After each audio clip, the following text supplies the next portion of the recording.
মানে এই আমাৰ ইয়াতে বিষ্ণু ৰভানগৰত মানে শ্বহীদ পাৰ্কৰ ওচৰত বিষ্ণু ৰভানগৰত মানে এটা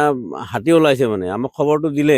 খবৰ দি পেলাই আমি গ'লো গৈ পেলাই তাত এন্ধাৰ তাৰমানে এন্ধাৰত আমি দেখালোঁ তাৰপিছত আমাৰ শব্দ শুনি পেলাই এইটো আহি পেলাই শ্বহীদ পাৰ্কৰ ভিতৰত মানে গেটখন ভাঙিলে গেটখন ভাঙি পেলাই একদম সোমাইছে একদম মানে গেটত সোমাই গৈছে এতিয়া ভিতৰতে আছে এতিয়া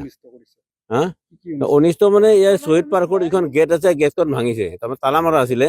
ভাঙি পেলাই সোমাইছে একদম সোমাই গ'ল এতিয়া ওলোৱা নাই এতিয়া তাৰ ভিতৰতে আছে তাৰমানে এইটো বেলেগ অনিষ্ট কৰা নাই হা এটাই ডাঙৰ হাতী